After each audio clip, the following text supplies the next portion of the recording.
Orang tua harus berani ketok palu. Cara saya mendidik anak juga ya, bukan berarti yang paling benar, enggak. Setiap anak itu dididik dengan cara yang khas sesuai dengan iman papa mamanya. Tapi yang pasti, clarity is the name of my game. Kejelasan itu adalah cara saya mendidik anak, itu menjadi komitmen kami. Harus jelas. I have to be very clear. Meskipun mereka nanti akhirnya menentukan jalur sendiri, tapi dari papa mama at least ada clarity, ada kejelasan. Karena itu sebagai orang tua, kalau Anda sudah jadi papa mama, mau gak mau harus mempersiapkan diri untuk jelas. Segala pertanyaan, belum sampai ke level anakku, udah harus kuselesaikan secara pribadi di kaki Yesusku. Ini bingung, tapi tahu gak, sebenarnya saya juga menemukan ada satu alasan mengapa Daud pelin-pelan. Kenapa dia juga gak jelas ini. Mau tahu kenapa? Daud mungkin ada perasaan bersalahnya. Jadi sangat mudah untuk overcompensating our past failure in the way we educate our next child. Sangat mudah untuk kita itu overkompensasi akibat kesalahan kita di masa lalu. Kita jadi berlebihan penerimaannya sama anak berikutnya. Atau bisa karena kita kurang mendisiplin anak sebelumnya, kita jadi berlebihan disiplin kepada anak selanjutnya. Selamat siang semuanya, sekali lagi shalom. Bapak Ibu bisa berikan sapa satu dengan yang lain dari tempat Anda masing-masing. Katakan shalom juga kanan kiri Anda. Senang bisa menyapa Bapak Ibu saudara-saudari sekalian pada siang hari ini. Kami ingin menyambut apabila ada dari antara Bapak Ibu saudara-saudari yang baru pertama kali hadir di GMS Surabaya Barat ini. Apabila Anda orangnya, pada hitungan yang ketiga, kita bisa mengangkat tangan Anda sama-sama bagi Anda yang baru pertama kali hadir. Oke, 1, 2, 3. Adakah yang baru pertama kali hadir boleh angkat tangan Anda tinggi-tinggi? Oke, Asyir bisa melihat tangan-tangan yang terangkat. Angkat tangan Anda Bapak Ibu tetap sampai Asyir nanti akan datang dan memberikan welcome card kepada Anda. Ada di sebelah kanan saya juga. Ya. Dan pada hitungan yang ketiga kita mau katakan salam hangat dan berikan tepuk tangan bagi mereka. 1, 2, 3. Welcome home. Kami sangat senang dengan kehadiran Bapak Ibu saudara-saudari sekalian. Dan kami ingin mengenal Bapak Ibu lebih dekat. Apabila Bapak Ibu juga ingin mengenal Gereja Mawar Sharon lebih dekat, dan setelah ibadah ini selesai, Bapak Ibu boleh mampir ke ruang Welcome Lounge. Kami ingin menyapa Anda dan Anda bisa bertanya-tanya lebih lagi tentang gereja ini.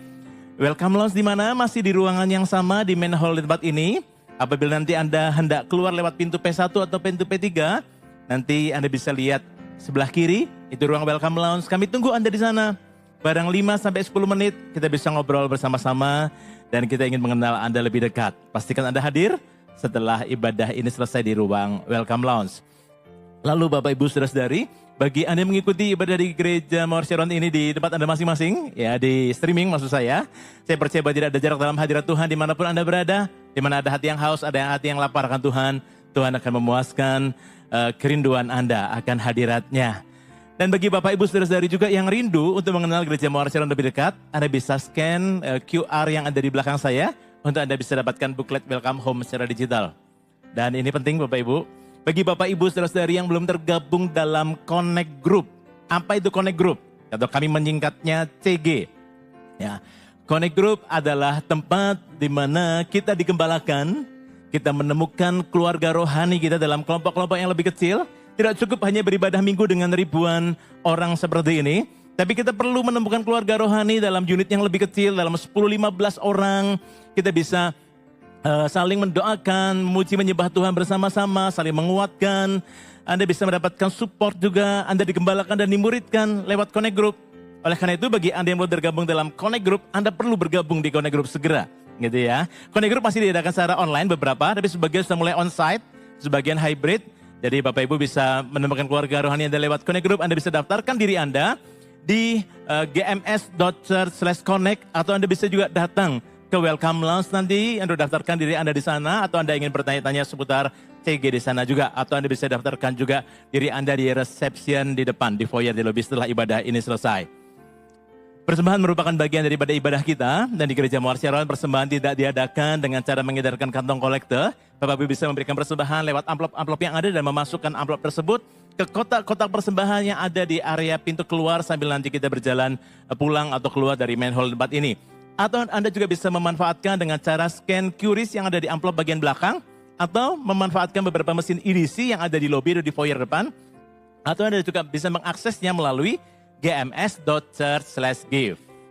Dan Bapak Ibu, ibadah yang terdekat kita bukan ibadah minggu depan. Ya, ada ibadah-ibadah lagi yang lain hari ini. Tapi juga di tengah minggu nanti hari Kamis. Jangan lupa Bapak Ibu, hari Kamis itu hari libur. Itu hari libur kenaikan Yesus. Kita akan ada KKR Baptisan Roh Kudus.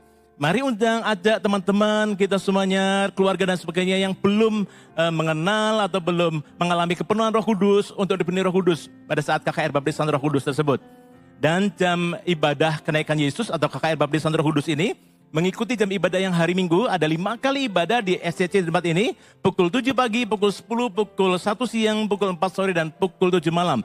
Pastikan Anda hadir dan ajak teman-teman Anda untuk menghadiri ibadah kenaikan Yesus dan supaya mereka mengalami percuma dengan Roh Kudus dan mereka mengalami juga baptisan dengan tanda kepenuhan Roh Kudus dengan tanda baptisan Roh Kudus dengan tanda berbahasa roh. Pastikan Anda hadir dan ajak mereka semuanya. Nah Bapak Ibu, hari Senin yang akan datang, tanggal 30 Mei, bukan Senin besok, tapi Senin minggu depannya lagi. Di tempat ini akan diadakan kebaktian Paskah PGLII. Apa itu PGLII? PGLII adalah singkatan dari Persekutuan Gereja-Gereja dan Lembaga-Lembaga Injili Indonesia. Dan Gereja Mawar Ciron Surabaya Barat, kita bergabung dalam kelompok PGLII ini. Dan pada tanggal 30 hari Senin, pukul 6 sore di tempat ini, ada ibadah Paskah bersama-sama. Ini interdenominasi, Pastor Philip yang akan berkhotbah di tempat ini. Dan acara ini terbuka untuk teman-teman Bapak Ibu yang berasal dari gereja lain juga boleh diajak untuk menghadiri kebaktian Paskah ini. Demikian pemahaman tambahannya. Mari kita berdoa untuk ibadah kita siang hari ini. Kami mengucap syukur Tuhan buat kesempatan kami bisa beribadah pada siang hari ini. Kami datang dengan hati yang rindu, dengan hati yang haus akan Tuhan. Biar setiap hati yang haus, hati yang rindu, seperti yang firman-Mu katakan bahwa Tuhan memuaskan semua kerinduan, kehausan kami akan Kau Tuhan. Dan yang kami tahu bahwa Engkau jauh lebih rindu, Engkau melawat setiap kami. Dan Tuhan, biar ibadah ini juga jadi ibadah yang menyenangkan, seperti korban yang harum yang menyenangkan hati Tuhan. Kami mulai ibadah siang hari ini dalam nama Tuhan Yesus. Amin.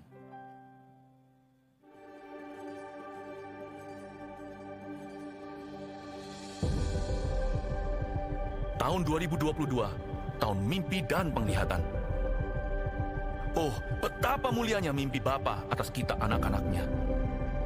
Adopsilah dalam jiwa visi kerajaan sorga atas hidup kita, atas keluarga kita, atas pekerjaan dan bisnis kita, atas masa kecil, masa muda, dan masa tua kita. 2030, 300 gereja, urapan korporat untuk kita semua. Bayarlah harga kekudusan demi sebuah mimpi dari Allah. Apapun yang terjadi tahun ini, peganglah perjanjianmu dengan Tuhan erat di dada. Bersabar dalam menanti janji, sebab pengharapan tidak mengecewakan. Latihlah telinga roh dan kepekaan sebelum membuat perencanaan dalam hikmat-hikmat yang tak terduga. Bahkan langit pun bukanlah batasnya, hingga keturunan kita menjadi berkat bagi bangsa-bangsa. Generasi bapa dan generasi anak berlomba-lomba dalam gelanggang ilahi. Visi anak-anak kita akan melampaui mimpi kita.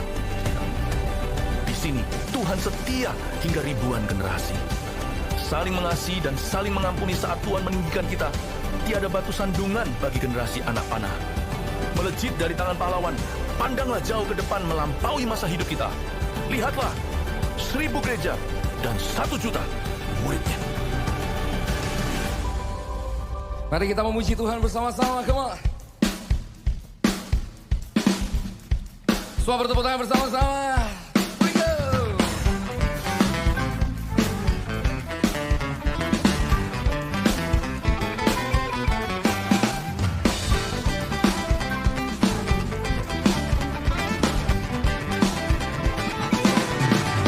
Di dalam kesesakan, kau beri kelegaan. Di dalam kesedihan, kau beri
percaya Yesus layak terima semua pujian kita.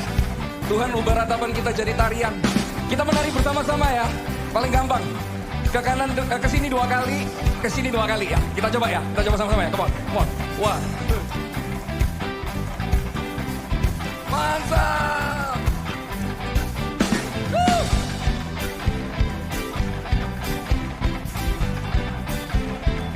Come on, sama-sama katakan. Di dalam Yesus akan kau beri kemuliaan. Di dalam kesedihan kau beri penghibur. Sekarang tangannya sambil seperti ini, lagi-lagi. Come on. Di dalam Yesus akan kau beri kelegaan. Di dalam kesedihan kau beri penghibur. Sekali lagi sambil bertepuk tangan, come on. Di dalam kesesakan kau beri kelegaan. Di dalam kesedihan kau beri penghibur. Kasih-Mu telah melenyapkan segala kegelapan. Fajar pagi pun mereka membawa semuanya siang dan sukacita. Kau telah ubahkan ratapanku ini menjadi tarian. Ku kan bersuka nyanyikan hidup pujian. Oh, oh, oh, kau telah ubahkan ratapanku ini menjadi tarian. Ku kan bersuka nyanyikan hidup pujian. Amarahmu hanya sekejap saja, namun kemurahan-Mu dalam hidupku sepanjang masa. Kau telah ubahkan ratapanku ini menjadi tarian. Ku kan bersuka nyanyikan hidup pujian. Oh, oh, oh, kau telah ubahkan ratapanku ini menjadi tarian. Ku kan bersuka nyanyikan hidup pujian. Nyanyikan hidup pujian. Nyanyikan hidup pujian.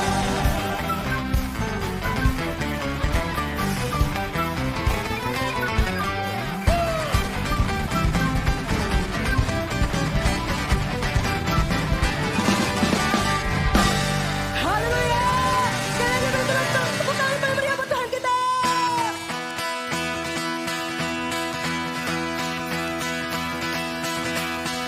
Yang segala yang bernafas memuji nama-Mu Tuhan. Sebab nama-Mu besar, sebab nama-Mu mulia. Yang segala yang bernafas memuji nama-Mu Tuhan. Yesuslah Tuhan, Yesuslah Raja, segala raja. Yang segala yang bernafas memuji nama-Mu Tuhan.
Mari sekali lagi kita beri tepuk tangan buat Allah kita yang layak dipuji. Kau layak disembah ya Tuhan. Kami memuji nama-Mu. We worship you Jesus.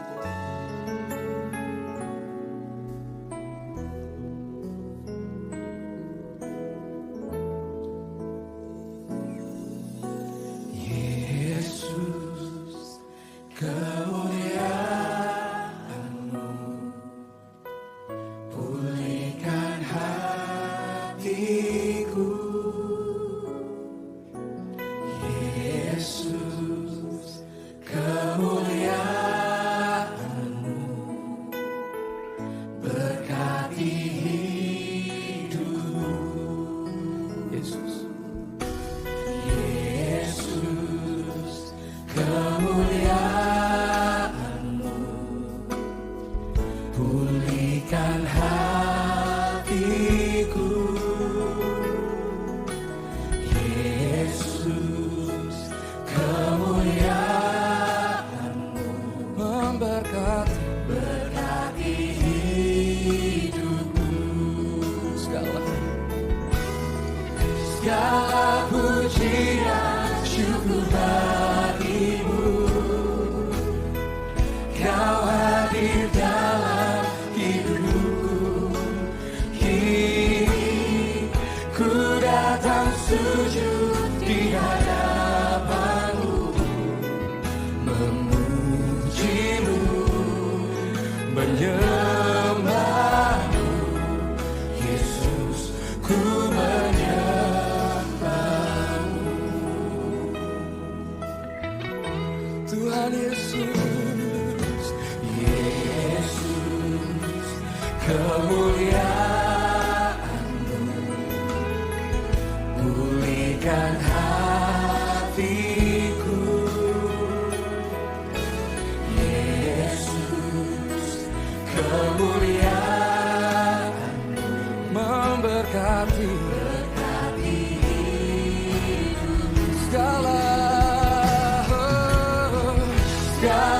pujian syukur bagi-Mu.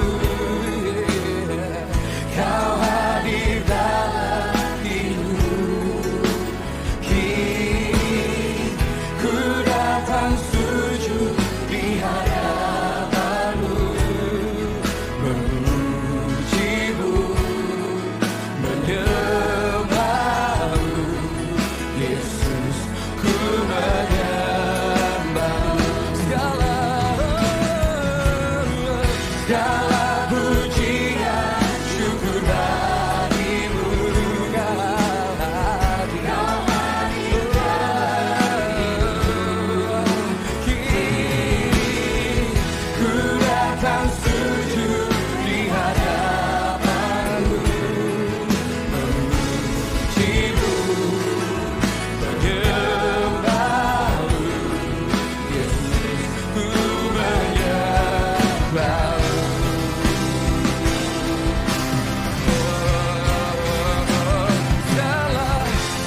pujian dan hormat penyembahan yang tulus dari hati umat-Mu. Segala ketidaksempurnaan Kau sempurnakan dalam hadirat-Mu. Thank you Tuhan Yesus, Kau ada di sini. Itulah yang membuat kami bertumbuh. Itu yang membuat kami berbuah. Hadirat-Mu itu Tuhan, bukan acara. Dan sekarang firman-Mu yang Kau taburkan dalam hati jiwa. Agar kami bisa bertumbuh dalam Kristus. Butakan hamba-Mu terhadap manusia. Hingga hamba menyampaikan firman-Mu dengan berani dan gamblang apa adanya. Dan butakanlah manusia terhadap hamba-hamba-Mu yang di depan sini. Sembunyikan kami di balik salib-Mu. Kami mau dengar-dengaran dengan Kristus. Dalam nama Yesus, haleluya, amin. Berikan tepuk tangan untuk Tuhan Yesus yang ada di tengah-tengah kita. Praise the Lord, haleluya. Silakan duduk kembali. Senang bisa berjumpa dengan jemaat. Sebelum saya sampaikan firman yang berpusar sekitar tentang keluarga, saya ada beberapa pengumuman. Puji Tuhan, panti asuhan Gereja Mawar Sharon yang didirikan oleh Yayasan Mawar Sharon Peduli sudah jadi, haleluya. Tapi kita namakan rumah keluarga ya, saya tunjukkan berapa slide-slide yang ada. Nah ini nggak apa-apa, sebelumnya ya pelan-pelan aja satu-satu kali ini. Kasih saya yang pertama dulu ya. Oke, thank you. Nah next ya. Nah ini tempatnya mereka bermain, halamannya. Ya, bukan ini kartun ini ya, ini bukan orang sungguhan, tapi yang di belakang itu adalah tempat beneran. Yang nextnya, ini lihat nanti di sini dari dapurnya makanan dari sini. Next lagi, ini adalah tempat tidurnya untuk anak-anak yatim piatu. Lalu berikutnya lagi, syarat penerimaan anak. Kalau Anda tahu seseorang yang perlu kita take care, ini syarat-syaratnya laki-laki atau perempuan, Kristen usia 0 sampai 13 tahun. Yatim piatu, tidak ada cacat fisik atau mental, khususnya yang ditinggalkan papa mamanya saat pandemi ini. Itu menjadi beban kita, GMS Surabaya Barat. Lalu untuk menghubungi kami, bisa ke situ ya.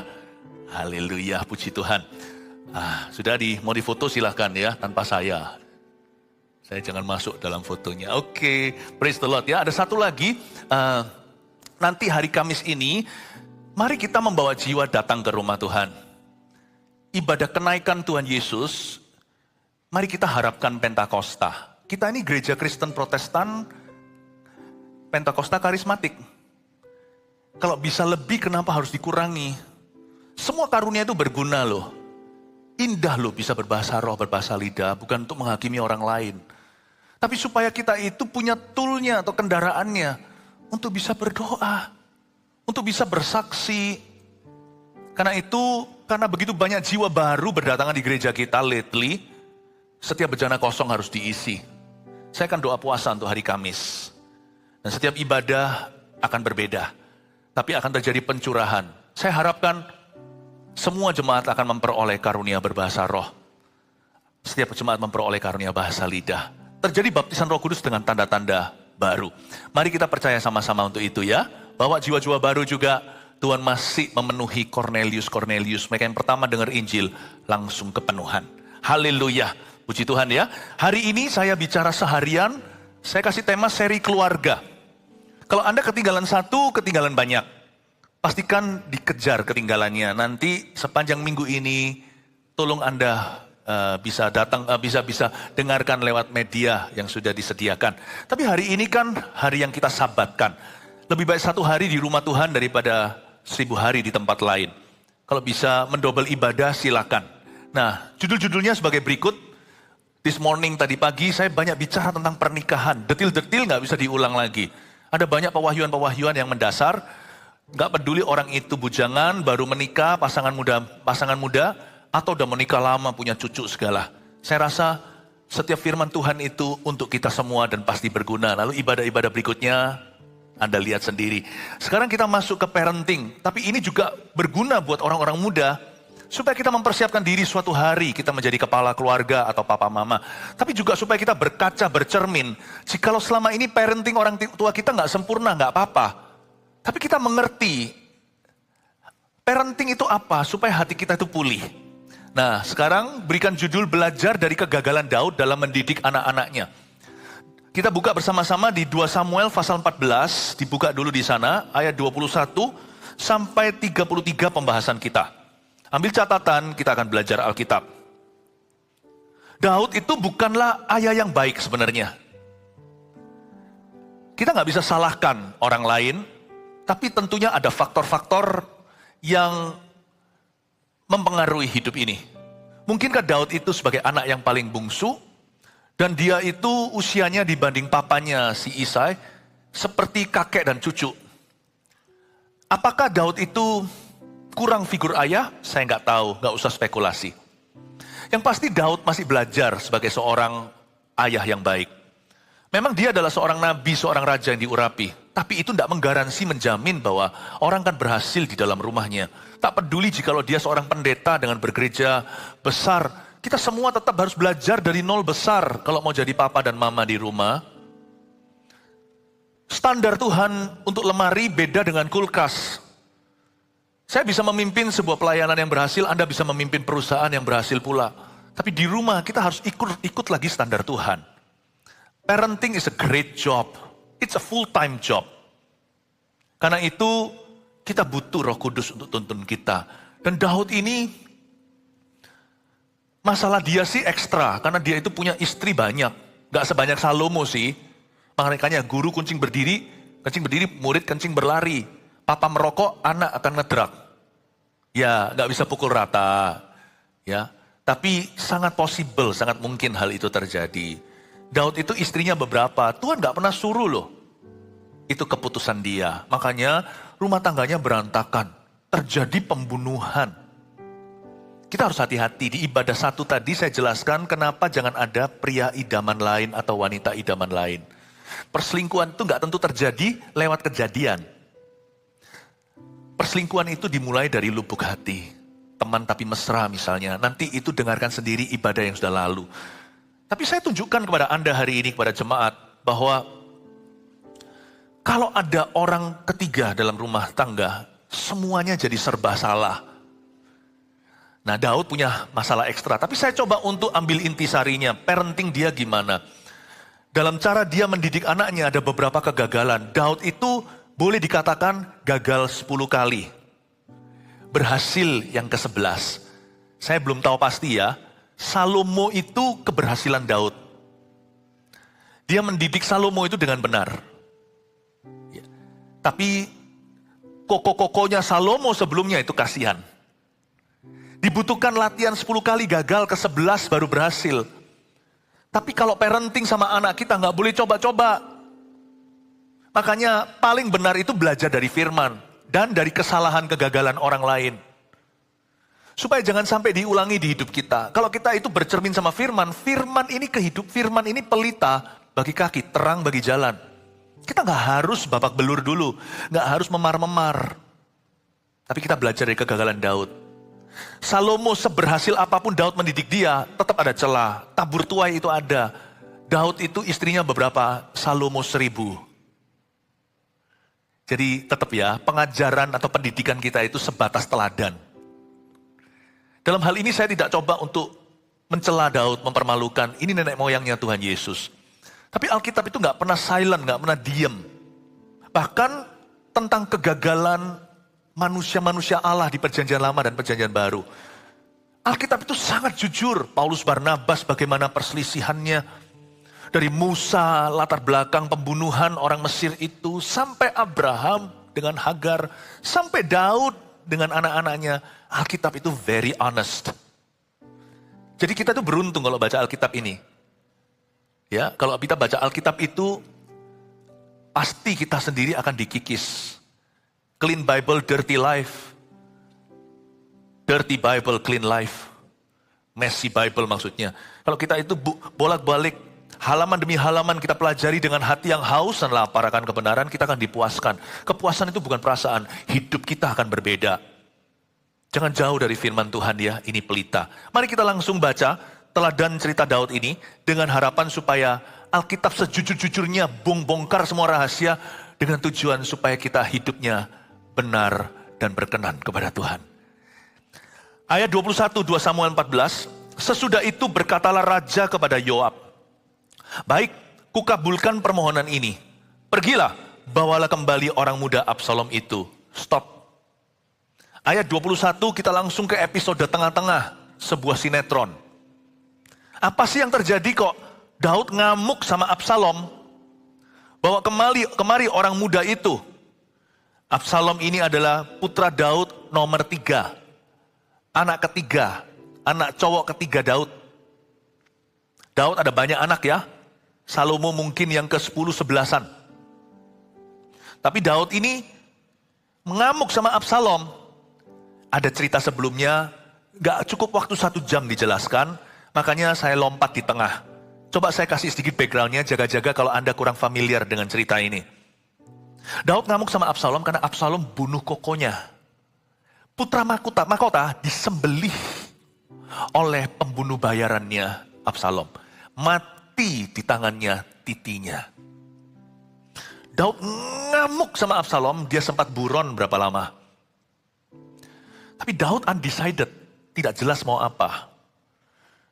Lalu Yoab panglima tentaranya, PA, personal asistennya Daud berkata, Baginda, ayolah bawa anak muda itu kembali. Dan Yoab ini tricky. Yoab ini panglima tentaranya Daud. Jadi orang penting dalam kabinet kerajaan. Dia penasihat raja juga. Dia berkata sama Raja Daud, tolonglah bawa si orang muda itu pulang. Udahlah, ampunilah. Kedengaran baik ya. Tapi ternyata Yoab itu punya agenda pribadi. Ya, sedikit belajar tokoh-tokoh dalam Alkitab. Yoab ini siapa? Yoab sendiri adalah kemenakan Daud. Jadi Yoab sama si Absalom ini cousin sebenarnya. Tapi zaman dulu itu ya keluarga besar-besar, anak banyak. Cousin aja usianya bisa omnya. Kakak adik lah, bayangin kalau terpisah 11. Adik yang paling kecil sama kokonya itu sudah seperti uncle. Ya gitulah kira-kira ribetnya keluarga di perjanjian lama. Nah, Yoab berkata sama Daud, tolong bawa anak muda itu pulang kembali. Setelah berapa tahun lalu membunuh kokonya. Kokonya kenapa dibunuh ya? Amnon namanya, si putra mahkota. Kokonya ini, cicik sih, memerkosa adik kandungnya Absalom. Tamar namanya. Cakep sekali, cantik kayak Miss Universe. Ya beginilah kalau bininya banyak. Ginilah kalau ada selingkuhan. Sudah kayak keluarga sinetron beneran. Jadi Amnon itu, kokonya itu memerkosa Tamar. Tamar ini satu ayah dan satu ibu sama Absalom. Bingung gak? Ngamuklah. Koko tirinya perkosa adik kandungnya. Gak mau dinikahi lagi. Dianggap seperti pelacur. Habis manis sepah dibuang. Absalom dendam. Jangan pernah nilai orang dari paras elok rupanya. Orang ini ganteng pol. Tapi dia itu perasa di dalam hatinya, dia gak bisa menerima. Lalu dia bunuh kokonya. Setelah itu buron lari. Nah ini ceritanya, kita lanjut ayat 22. Lalu sujudlah Yoab dengan mukanya ke tanah dan menyembah sambil memohon berkat bagi raja. Dan Yoab berkata, pada hari ini hambamu mengetahui bahwa tuanku raja suka kepada hamba. Karena tuanku telah mengabulkan permohonan hambamu ini. Berhenti. Yoab berkata, thank you, terima kasih. Raja yang adalah omnya, thank you sudah mengabulkan permohonanku. Kedengarannya seperti peacemaker ya, seolah-olah kayak pembawa damai gitu loh. Orang yang mau merekonsiliasikan atau mendamaikan. Tapi Yoab itu I don't trust him. Waktu kita baca semua portfolionya, profilnya dia, ini orang tricky. Dia ini ular. Ya, bukan serigala berbulu domba, ular berbulu bersisik ikan. Berbulu domba. Yoab ini kalau kita baca, not really that sincere. Mengapa ya? Mengapa Yoab minta supaya Absalom ditarik kembali? Absalom lari ke luar negeri, lari dari daddy, lari dari papanya. Takutlah sama papanya sang baginda, dia nggak tahu. Nanti kalau papanya ketemu sama dia, papanya akan eksekusi atau ampuni, dia belum mengerti. Payah ya, jikalau anak nggak bisa nangkep hati papa. Gini loh, anak kita bisa salah, tapi anak kita nggak boleh salah paham sama hati kita. Kalau anak kita masih salah paham sama hati kita masih punya PR. Berarti kita tanam nilai dalam diri anak kita itu kurang-kurang. Paham ya? Standar parenting itu bukan anak kita tahu job deskripsi, bukan. Anak kita nangkep hati kita. Jadi kalau anak kita salah, dia tahu pendirian papanya terhadap kesalahannya. Dan dia tahu papanya akan ampuni dia, tapi papanya tidak akan go easy on him. Itu anak yang bagus. Berarti dia tahu bahwa disiplin menanti, karena papanya nggak bisa ditekuk atau disuruh mengabaikan suatu kesalahan. Tapi dia tidak akan meragukan, papanya akan kasih dia jalan keluar. Kalau sampai seorang seperti Absalom, ini kan bukan putra ke-10, ini baru putra yang ke-3, harusnya Iersan. Masih dekatlah sama ayah ibunya. Masa dia clueless, gak ngerti papanya nanti gimana. Jadi si Absalom ini berada di dalam sebuah kegelapan dalam jiwanya. Dia gak kenal papanya. Dia tahulah papanya. Dia tahu ayahnya itu Baginda, dia ini putra salah satu pangeran. Dia tahulah papanya peduli sama dia, masa papanya gak pernah mainan. Tapi upon tentang pendirian mengenai hal-hal yang prinsip di hidup ini, he had no clue. Dia nggak tahu. Papanya kira-kira gimana? Dia nggak paham. Dari sini saya tahu sampai terjadi pembunuhan semuanya ini, Daud telah menjadi ayah yang absen secara emosi dalam diri anak-anaknya. Dan ayah yang absen secara edukasi. Bukankah Daud pasti sekolahkan dia di sekolah internasional? Atau di sekolah yang tertinggi, sekolah yang paling bergengsi, sekolah yang paling kompetisi, dan paling kompetensi. Ya, jangan salah loh. Pangeran-pangeran ini dari kecil langsung dilatih berbagai macam bahasa, berbagai macam budaya. Dilatih hal-hal yang gak perlu-perlu mungkin, seperti upacara tuang teh. Gak tahu ya, mungkin putri-putri permaisuri, princess itu apa bahasa Indonesianya ya, permaisuri ya. Permaisuri itu kan istri. Ya putri ya kan, saya sudah ngomong putri kan. Ya putri-putri tersebut dilatih hal-hal yang gak perlu malahan. Setahu saya dari sejarah raja-raja, pangeran-pangeran itu semua bisa panah, jago archery, jago naik kuda. Waduh, jangan bilang kalau edukasi gak bisa melawan. Saya gak ngomong semua edukasi itu. Edukasi daddy itu beda. What you don't find in schools and the top universities. Yang tidak kau temukan di sekolah dan universitas paling top di dunia. Dan itulah yang missing dalam diri Absalom. Bahkan Amnon, putra mahkota yang almarhum sudah dibunuh sama adik tirinya. Kok bisa sampai memerkosa itu loh. Jatuh cinta ceritanya sama adiknya Absalom. Jatuh cinta kok gak datang ke papa. Kok tanya sama sesama anak muda geng-gengannya. Wah, kita tahu semua pergaulan orang-orang muda seperti apa. Tanya, menurut lu gimana? Aku seneng sama cewek ini. Gampang gini loh, kamu pura-pura sakit, lalu udahlah baca sendiri. Dari situlah menjebak adiknya sendiri dan memerkosa adik tiri. Jatuh cinta kan harusnya datang ke orang tua.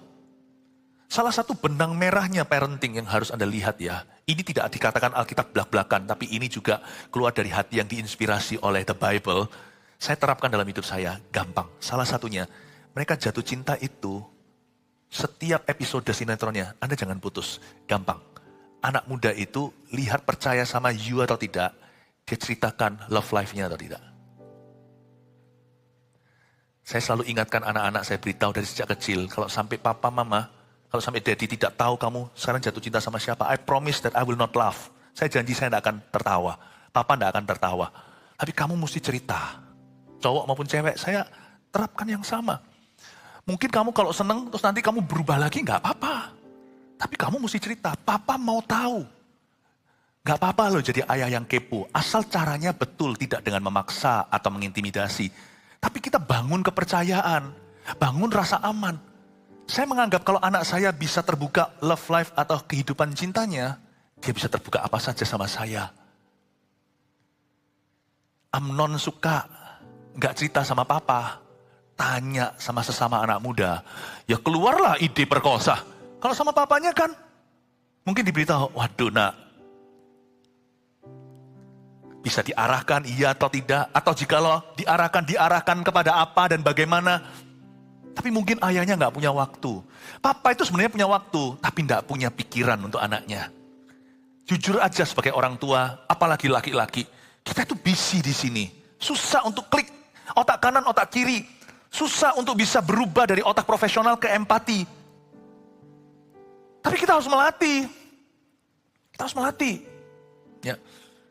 Bukan suruh kita pura-pura, tapi kita harus komitmen untuk ganti gigi ketika sampai di rumah. You and me harus kasih pikiran ke anak. Waktu sih ada, tapi biasanya kalau waktu sudah disita di tempat kerja, pulang maunya me time. Me time bolehlah. Saya telah mengubah me time saya menjadi saat teduh pribadiku. Saya sudah mengubah itu dari puluhan tahun lalu. I don't have me time, you see? Not so much. Me time saya itu lebih us time, we time. Ada satu hal yang saya dapatkan ketika saya dekat sama Tuhan adalah individualistis saya dikikis. Mungkin itu yang perlu kita belajar terapkan secara disiplin dalam hidup ini. Bapak, Ibu, Saudara, saya melihat ada bolong-bolongnya cara mendidik anak ini. Saya nggak merasa lebih hebat, kita sama sekali nggak lebih hebat. Makanya kita dapat firman seperti ini di 2 Samuel 14. Karena Tuhan tahu kecenderungan kita bukan hebat, tapi hancur-hancuran. Makanya dikasih firman kayak begini. Supaya kita itu jadi was-was dan supaya kita itu jadi mawas diri. Yoab ini beritahu sama Daud, tolong anak muda itu dibawa pulang. Yoab gak tulus-tulus banget, karena Yoab ini panglima perang. Dia tahu kalau Absalom ini pergi ke luar negeri bisa dimanfaatkan sebagai intel atau sebagai mata-mata kepada negerinya sendiri. Jadi Yoab tahu bahwa Absalom ini keliaran di luar sana, namanya pangeran loh, pasti dapat suaka dari raja-raja. Jangan-jangan nanti diceritakan tempat sembunyikan senjata di mana. Nanti kalau dia jatuh ke tangannya orang Filistin, wah, gimana kalau dijadikan titik kelemahan papanya? Kasih pisau gini, gimana pun papanya marah. Kalau putra salah satu pangeran diginikan, Daud pasti akan mengalah. Dan sebagai panglima yang tidak pernah rekornya itu kalah dalam perang, dia merasa bahwa Absalom ini akan melemahkan secara nasional. Bawa pulang, bos, bring him home. Bawa kembali. Nanti saya tunjukkan ternyata ketika Absalom sungguhan minta tolong, Yoab tidak peduli. Dia hanya mau orang itu badannya sampai sini. No one will care for our, mungkin ya, saya melihat bahwa Yoab tidak peduli dengan keluarga Daud. Yoab hanya peduli dengan karirnya sendiri. Ini orang yang tidak loyal sama siapa-siapa. Kelihatannya dia adalah seorang panglima yang sangat loyal pada Daud. Tidak, dia loyal pada dirinya sendiri. Bapak Ibu, kita pelajari bahwa not everyone will care for your family. But those who do will speak truth to you. Saya belajar sesuatu, tidak semua orang akan peduli dengan keluarga kita atau pada kita. Tapi orang-orang yang sungguh-sungguh peduli akan memberitahukan kepadamu apa adanya. Dan saya selalu menghargai orang-orang yang begitu dalam hidup saya. Dan saya berdoa supaya hubungan kita tidak plastik. Hubungan kita itu tidak abal-abal. Karena itu di dalam gereja, kami harus berbicara kebenaran kepadamu. Supaya orang yang memanja anaknya menyadarinya. Supaya orang yang, lawan kata memanjakan adalah membiarkan anaknya juga akan berubah. Ayat 23, lalu bangunlah Yoab, ia pergi ke Gesur dan membawa Absalom ke Yerusalem. Tetapi berkatalah raja, ia harus pergi ke rumahnya sendiri. Boleh pulang ke sini, tapi pergi ke rumahnya sendiri. Jangan dia datang ke hadapanku. Jadi, pergilah Absalom ke rumahnya sendiri dan tidak datang di hadapan raja. Raja itu kan punya kompleks besar untuk semua ningrat. Raja punya singgasananya. Tetapi pangeran-pangeran, permaisuri semuanya itu, atau queen, ratu semua itu nanti akan ada wing atau sayapnya sendiri. Istananya raja itu bukan satu istana, atau satu kompleks. Diberitahu sama raja, dia boleh balik. Tapi dia harus kembali ke rumahnya sendiri. Gak boleh ketemu sama papa. Saya gak mau ketemu sama orang itu, anak muda itu gak boleh melihat wajahku. Raja kan selalu panggil, dinner together. Ini orang gak boleh muncul di mejaku loh ya. Pertanyaan saya, Daud, what do you want? Daud ini kenapa begini ya? Kenapa pelin-pelan dia? Suruh anaknya datang, tapi bukan datang ke dia. Anak itu bertanya-tanya, papa maunya apa? Gak heran nanti anak itu akan memberontak. Kalau dibiarkan 1 minggu masih mengerti, mungkin masih adaptasi. Tapi kalau berbulan-bulan, apalagi tahunan, dia berkata, maunya apa sih? Ngapain aku kembali sini? Tapi masih dibuang juga. Dibuang nanti diiming-imingi untuk kembali. Waktu saya dilemparkan keluar dari negeri, saya ditarik lagi. Tapi waktu saya kembali, terus apa? Setiap hari ekspektasinya hampa. Dipanggil ya enggak, diusir ya enggak. Ini maunya gimana? Jangan jadi orang tua yang membuat anak itu meraba-raba. Membuat anak-anak selalu di area abu-abu. Orang tua itu harus ditemputi jelas. Supaya anak itu nanti berjalan dalam kepastian. Saya nggak berkata bahwa kita bisa memikirkan segala sesuatu untuk anak kita loh ya. Tapi kalau pemikiran kita sendiri ambigu, anak kita akan forever abu-abu. Orang tua harus berani ketok palu.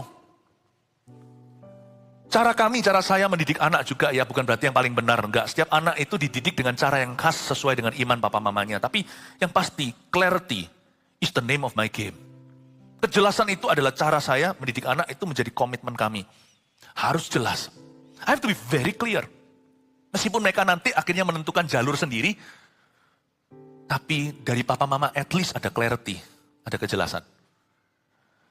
Karena itu sebagai orang tua, kalau Anda sudah jadi papa mama, mau gak mau harus mempersiapkan diri untuk jelas. Segala pertanyaan, belum sampai ke level anakku, udah harus kuselesaikan secara pribadi di kaki Yesusku.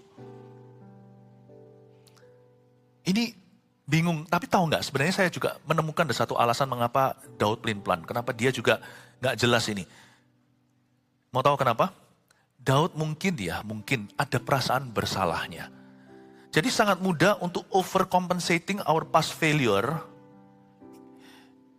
in the way we educate our next child.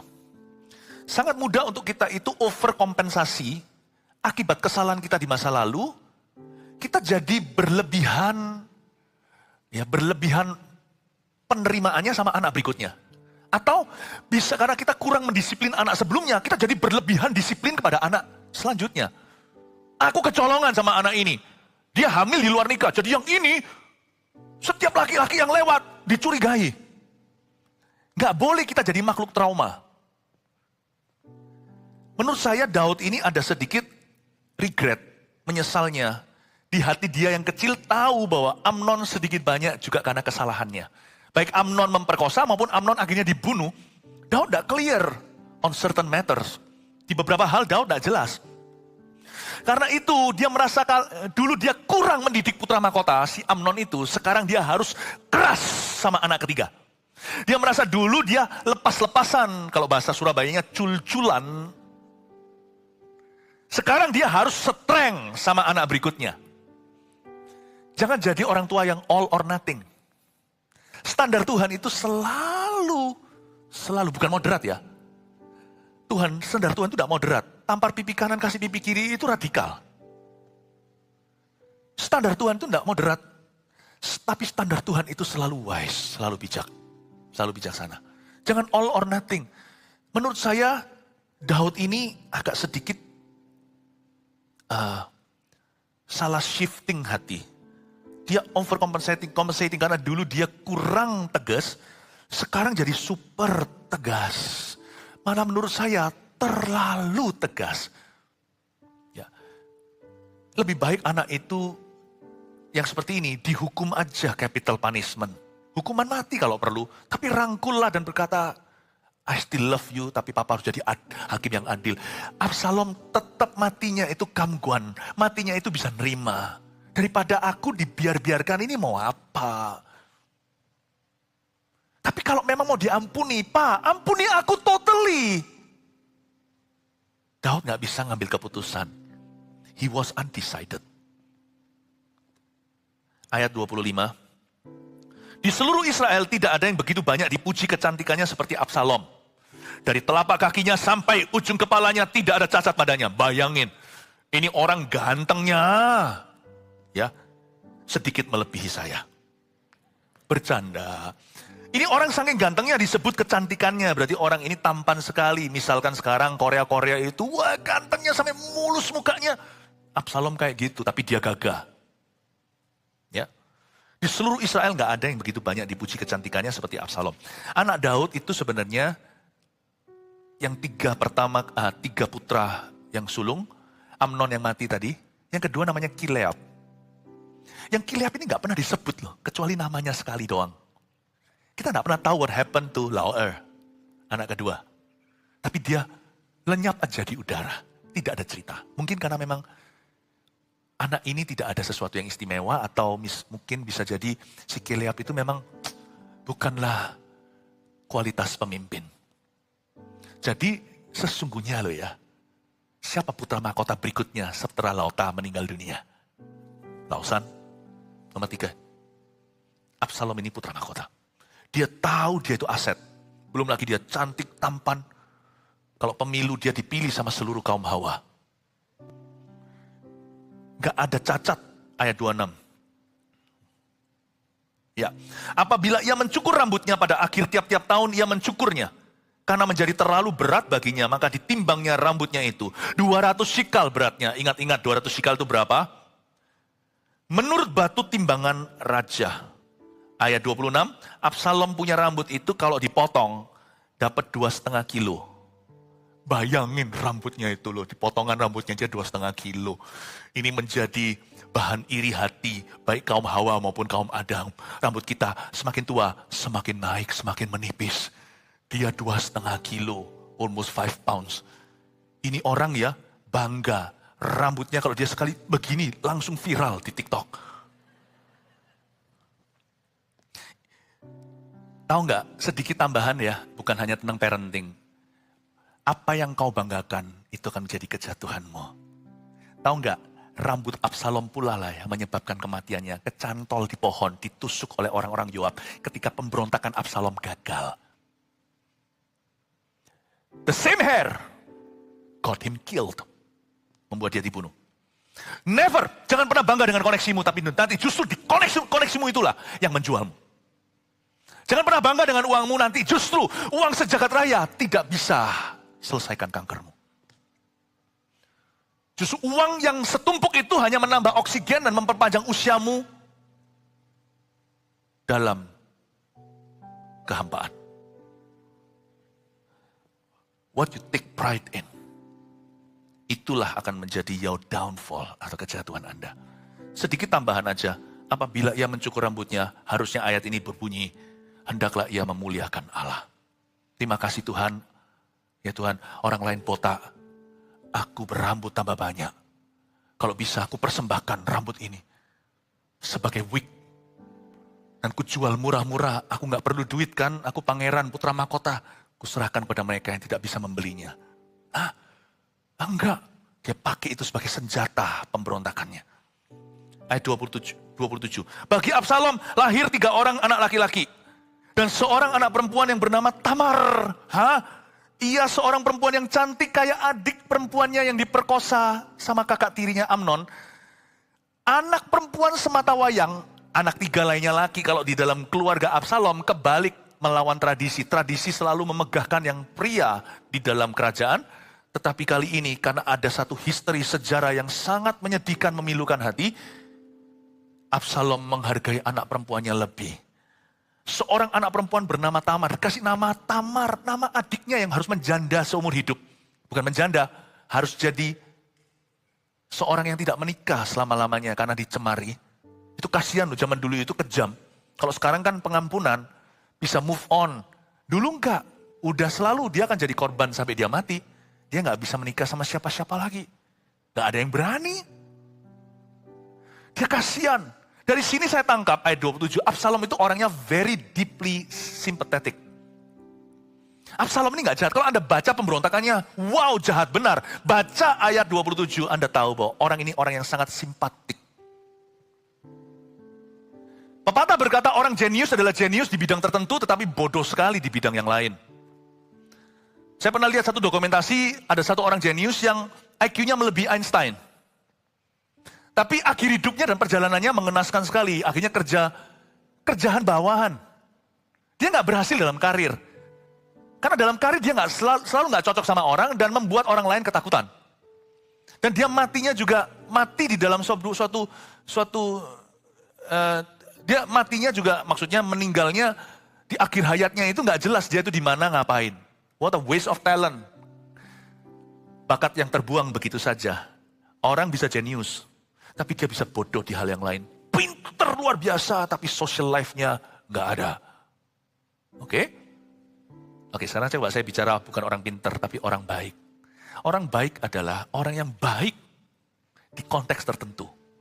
Makanya kebaikan tidak bisa menyelamatkan kan. Kalau kebaikan itu sebagai statusmu atau sebagai labelmu, bahaya. Orang baik tidak masuk surga. Orang baik adalah orang yang baik di konteks tertentu atau kepada orang tertentu, tapi bisa jahat setengah mati dengan orang tertentu juga. Makanya ada orang berkata begini, orang kuno ngomong demikian, kalau sama orang baik hati-hati loh, kalau dia marah, hati-hati. Orang yang, itu hati-hati. Kalau ngamuk langsung gebrak meja. Yang gitu itu bahaya. Bisa, Anda lihat beberapa serial killer, pembunuh berantai, itu orangnya ada yang gila memang, tapi ada yang tenang. Ya baik, orang tidak sangka dia bunuh dengan sadisnya. Makanya jangan banggakan orang kebaikan. Dan jangan lekas-lekas kita menghakimi orang seperti orang menilai buku dari lembaran depan. Anda akan terkejut, orang kelihatan baik, alim itu bisa rusak. Jangan pernah kita lihat dari nilai orang itu dari personality, kepribadian, tapi dari karakter yang diisi dengan buah-buah Roh Kudus. Salah satu buah roh itu adalah kebaikan. Jadilah orang benar, bukan jadi orang baik. Sebab orang benar gak akan berani jahat sama siapa-siapa, karena tinggal di dalamnya Roh Kudus, bukan roh jahat. Orang kalau benar di mata Tuhan itu pasti melahirkan buah-buah kebaikan. Coba lihat ya, beberapa ayah yang baik, papa mama yang terlalu baik, malah justru gak baik buat anak-anaknya. Anak seperti liar karena kurang diajar, dari situlah keluar pepatah kata kurang ajar. Sebenarnya itu bukan kata sumpah serapa, itu sebenarnya ada sebuah kalimat menjelaskan untuk menyalahkan papa mamanya yang kurang mengajari dia, kurang fair sih memang, karena anak juga punya keputusan. Namun demikian, hanya karena kita baik, udahlah janganlah, kita jangan keras sama anak kita, jangan tegur lah apa. Saya tadi pagi mohon-mohon. Bukan tadi pagi ya, kapan ya? Saya minggu ini kok pernah khotbah, saya lupa yang di mana. Saya mohon sama jemaat, penyerahan anak hari Jumat, saya menyerahkan penyerahan anak di sini dengan mungkin seratusan anak. Lalu saya mohon kepada mereka sebuah pesan dari Tuhan dan pesan dari kami pengembalaan, please jangan pernah pakai kekerasan terhadap mereka. Hentikan kekerasan di dalam keluarga. Ya. Tapi yang saya maksudnya kekerasan ini, tough love. Cinta yang tegas. Kalau Anda dan saya menganut agama shera whatever will be. Somebody will claim your children anyway. Dan lebih celaka lagi kalau anakmu tidak diklaim sama siapa-siapa, berarti anak itu tidak punya tujuan. Atau diklaim apa-apa. Berani tegas. Berani tegas. Siapa menyimpan rotan tidak cinta anak itu. Saya tidak bicara tentang kekerasan secara fisik, karena itu adalah pendidikan yang paling buruk. Anjing aja gak bisa dipukuli untuk dia nurut kok. Bisa nurut karena takut. Coba buka gerbangnya, lari dia, gak kehilangan. Kalau di Surabaya sini dia lari ke puncaknya langsung tiba-tiba entah di mana. Kalau dia bisa lari, dia lari. Cara mendidik dengan memukul itu cara yang buruk. Tapi kita mesti tegas. Absalom orang baik, tapi jadi jahat. Yang kita kejar adalah orang benar. Sebab orang yang benar itu akan menghasilkan buah-buah kebenaran. Salah satu buah kebenaran adalah the fruit of goodness, kebaikan, kindness, kemurahan hati. Ya, amin Bapak Ibu Saudara. Kalau cari pasangan hidup juga begitu, uji dulu, kelihatannya baik ini. Lihat lagi. Saya cari staff juga sama. Kalau dia gak bisa setia sama istrinya, gak mungkin dia setia sama pekerjaannya. Saya gak lihat orangnya tampaknya baik. Aduh, kayaknya ini orang yang sangat jujur. No, saya akan mencoba sebisa mungkin yang saya bisa ketahui. Saya mau tahu hidupnya benar atau tidak. Kaca saya firman. Menantu juga sama. Kebenaran. Mau cari suami, pasangan hidup, istri. Kebenaran. Righteousness. Kalau kita itu jadi orang benar pasti baik. Orang baik gak tentu benar di depan Tuhan. Absalom ini orang baik. Tapi jadi monster. Ini orang nekat sampai papanya mau dibunuh. Padahal dia begitu tender, hatinya lembut.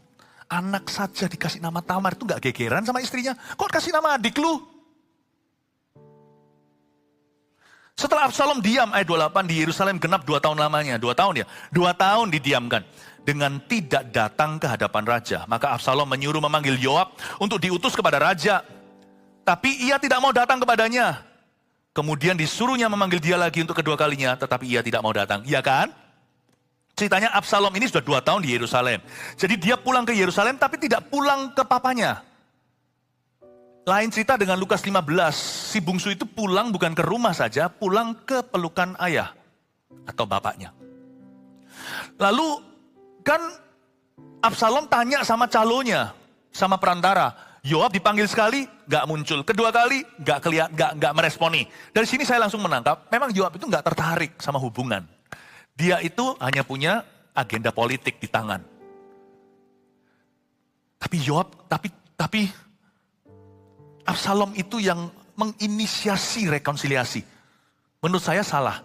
Kalau Anda baca di Maleakhi pasal 4 ayat 6, hati bapak kembali ke anak dulu, baru hati anak kembali ke bapak. Responsibility, tanggung jawab terbesar itu di tangan orang tua. Lalu berkatalah ia kepada hamba-hambanya ayat 30, lihat ladang Yoab ada di sisi ladangku dan di sana ada jelainya. Pergilah, bakarlah itu. Wah, maka hamba-hamba Absalom membakar ladang itu. Lucu ya, beda kontras dengan prodigal son, Lukas 15. Dia datang itu menangis kalau Absalom pulang membakar. Dari sini kita tahu ya, ini orang baik loh ya. Orang ini tender sekali. Ini kalau Anda lihat itu di sekolah itu bukan yang preman. Ini anak yang alim, yang baik sekali. Tapi tidak pernah diperhadapkan dengan kebenaran. Kurang diekspos dengan kebenaran yang diwahyukan. Papa kurang untuk memama biak firman lalu menceritakan, bukankah papanya nabi? Bukan papanya raja? Dia pemimpin Israel. Bukankah dia the shepherd of God's people? Penting loh kita ini sebagai orang tua itu bukan disuruh pandai khotbah, tapi kita itu bisa mencerna, memama biak, memuntahkan nuggets-nuggets atau norma-norma. Nantilah di ibadah terakhir saya jelaskan dalam judul di doa ayahku, namaku disebut, peran papa apa, khususnya father. Jadi penting sekali untuk kita itu.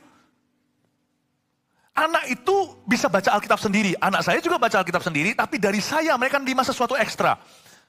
Dari papa mama, dari saya dan istri saya. Bukan hanya the written word, mereka menerima the spoken word. Itu sudah ada ludah rohani papanya dan mamanya. Ya itu sudah dicerna gitu loh. Yang udah dicerna, dimasukkan ke mereka itu juga penting. Itu suplemen tak tergantikan.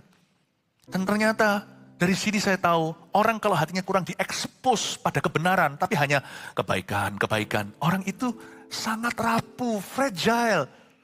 Tunggu aja konteks berbeda, orang itu bisa berubah, bisa jadi ateis pula. Ayat 31, lalu Yoab pergi mendapatkan Absalom ke rumahnya dan bertanya kepadanya, mengapa hamba-hambamu membakar ladang kepunyaanku ini? Kenapa kamu bakar ladangku?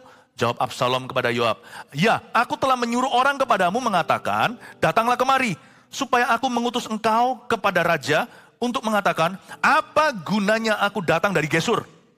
Lebih baik aku masih tinggal di sana. Maka sekarang aku mau datang ke hadapan raja. Jika aku bersalah, biarlah ia menghukum aku mati. Kalau Anda baca di ayat 32, Absalom sudah muak menunggu.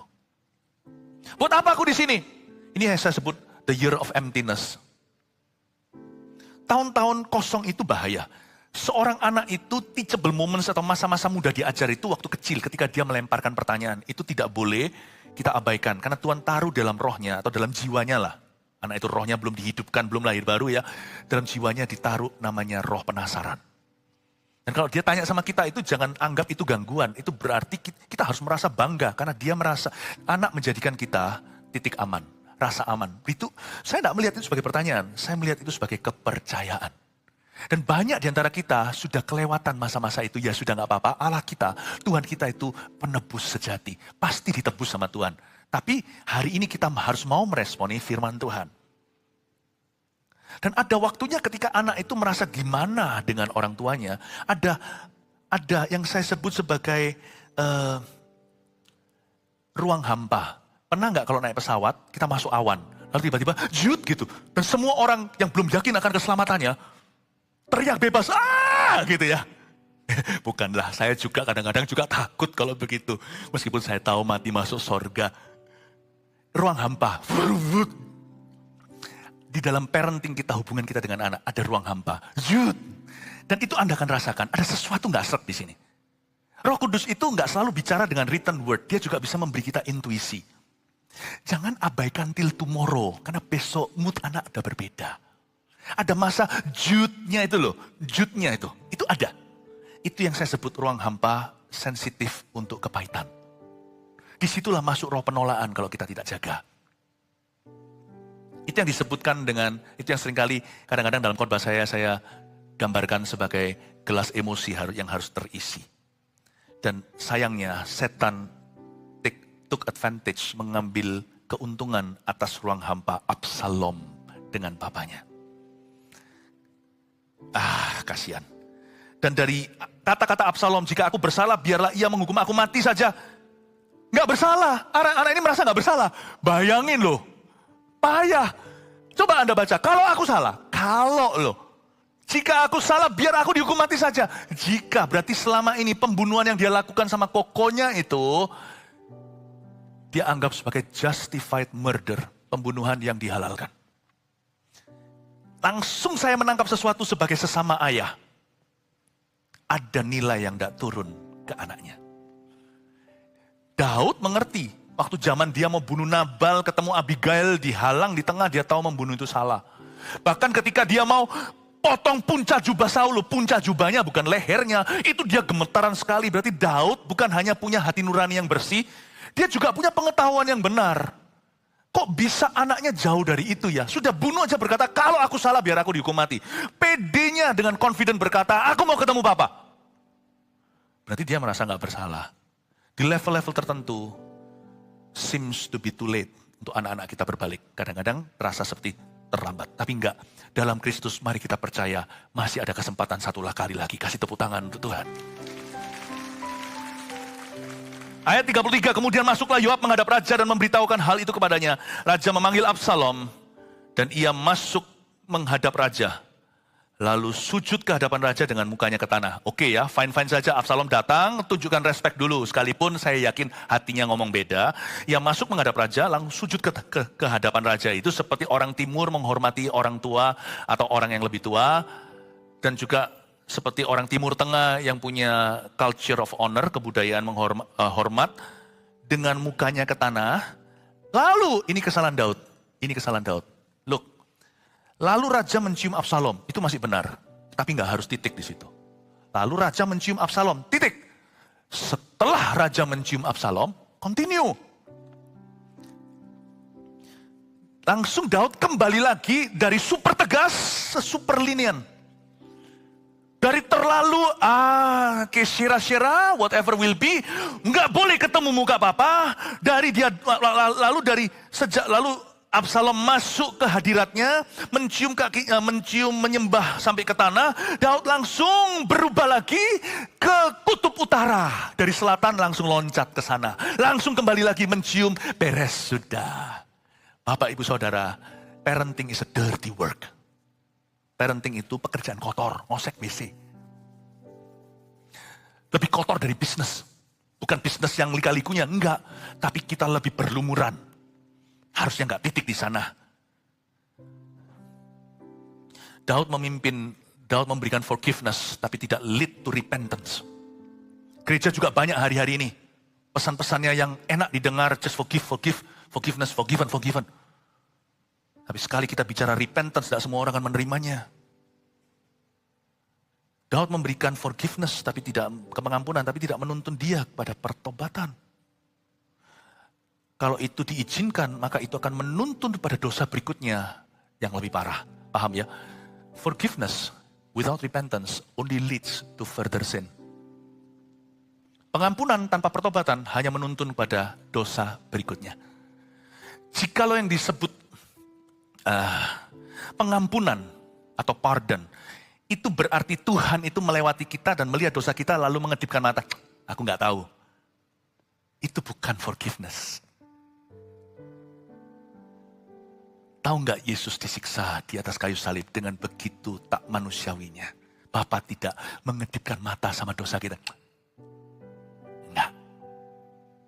Tapi Bapa menuntun kita pada pertobatan yang sejati. Dan pengampunan cuma-cuma diberi. Ada cut off-nya. Gak disuruh bayar apa. Setelah kita terima Yesus kan gak ada korban pengampunan dosa lagi. Ampuni cuma-cuma, itulah yang membuat kita sangat cinta sama Tuhan. Itulah yang membuat seorang wanita yang kerasukan atau yang gak benar hidupnya, pakai narwastu, cuci kaki Yesus, dia merasa gak layak, dibasuh, bahkan diseka dengan rambutnya.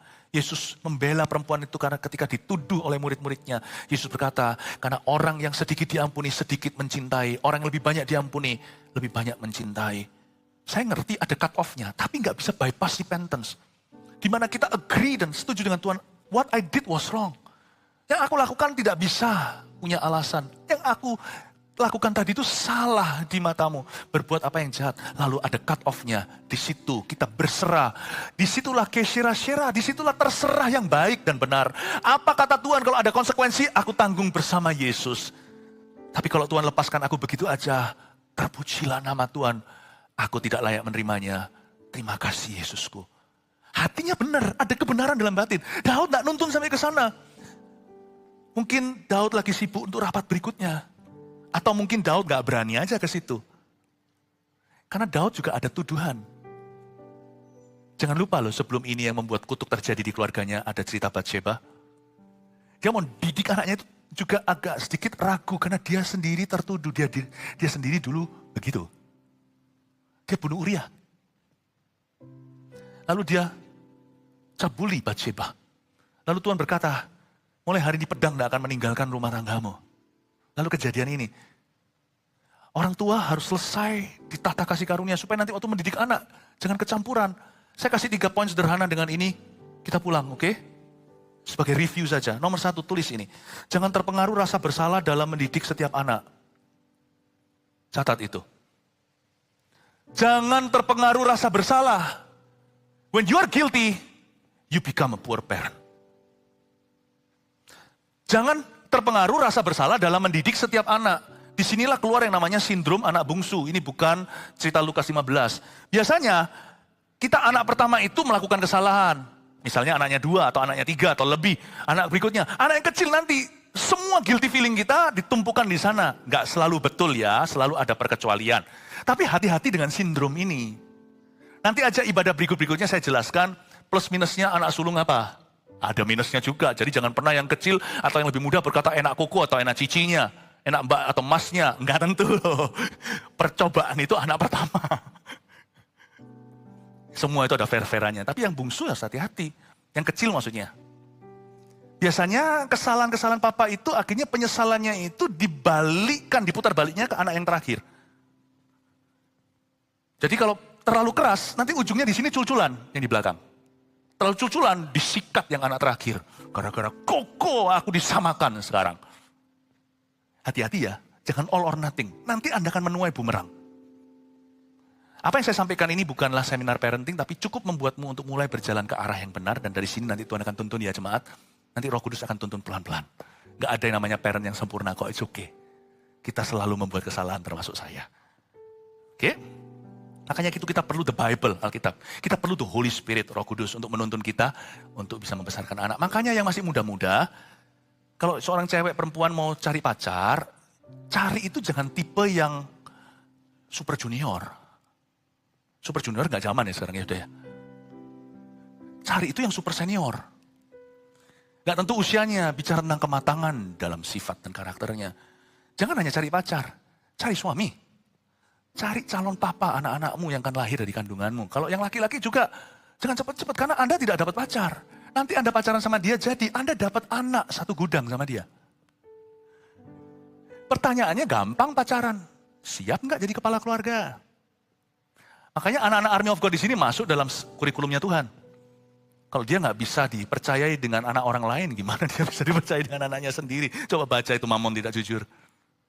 Harta sesungguhnya diberikan nanti. Saya bersyukur di gereja kita anak kecil dilatih, dari kecil dilatih punya responsibility. And I shall not apologize for what we are doing. Amin Bapak Ibu Saudara. 2, lebih baik anak kita tahu langsung dari kita daripada dari orang lain. Catat itu. Lebih baik tahu dari Daud, papa ini gimana? Mungkin Absalom tanya, kalau ngamuk ya ngamuk, ngomong langsung, gentleman dong. Kalau ampuni, sampai sekarang kok nggak ada tanda-tanda, aku kok belum dipanggil ke istana, ayolah. Lebih baik tahu dari kita, langsung dari kita. Daripada dari orang lain. Kalau kita kan seringkali begini, lewat ini. lewat ini. Jangan punya sifat begitu. Tapi kita nggak percaya diri. Anak nggak tentu dengar. Saya ngerti. Kita harus dablek dulu, tahu bahasa Surabayanya. Kita harus tahu bahwa we are in the right place of the anointing. I'm your father. No one, no better candidate to talk to you than me. Tidak ada calon lebih baik daripada saya untuk saya bicara kepada anak sendiri. Kita harus tahu bahwa kita nggak bisa pakai kata itu di abuse ya. Disalahgunakan, dikit-dikit. Pokoknya aku papamu. Pak kenapa gini? Aku papamu. Itu diktator. Lama-lama anaknya berkata, kamu bukan papa. Apa? Diktatorku. Semua didikte. Enggak ya. Tapi ada waktunya kalau kita yang takut. Speak to yourself, bicara pada diri sendiri. Aku papanya dia, aku mamanya dia. Dan maka aku yang diurapi. Anda dan saya itu harus tahu ini. Dalam Kristus kita nggak boleh bingung pertanyaan yang satu ini. Who am I? What am I? Semakin saya dewasa dalam iman. Saya nggak semakin hebat, semakin dahsyat. Ya, semakin sakti enggak. Semakin saya dekat Tuhan, semakin saya tahu saya ini siapa, saya ini apa. Apa bukan saya bukan siapa, saya ngerti. Semakin aman. I know who I am in Christ. Aku tahu. Lebih baik tahu dari kita, daripada dari orang lain sekalipun dari kita comot-camit. Mungkin kita ngomongnya juga gak bagus, segalanya lebih baik tahu dari kita. Saya selalu percaya, lebih baik tahu dari sumbernya. Amin. Saya sendiri punya prinsip kok dalam kehidupan di tengah masyarakat. Kalau orang gak cerita, saya gak tanya. Saya bukan gossiper. Berarti kita juga bisa menerapkan yang sama bahwa kita itu harus gentleman. Apalagi sama orang-orang yang Tuhan percayakan pada kita. Directly dari kita itu lebih baik daripada dari orang lain. 3, beranilah mengkonfrontasi dengan kasih. Di samping mengampuni. Amin Bapak Ibu Saudara. 1, 2, 3 tadi dimunculkan di sini. Jangan terpengaruh rasa bersalah dalam mendidik setiap anak. Lebih baik anak kita tahu langsung dari kita daripada dari orang lain. Dan beranilah mengkonfrontasi dengan kasih. Di samping mengampuni. Mau difoto? Ya. Iya, puji Tuhan. Haleluya. Let's give God a big hand. Mari kita berikan tangan itu. Mari kita semua bangkit berdiri. Praise the Lord ya.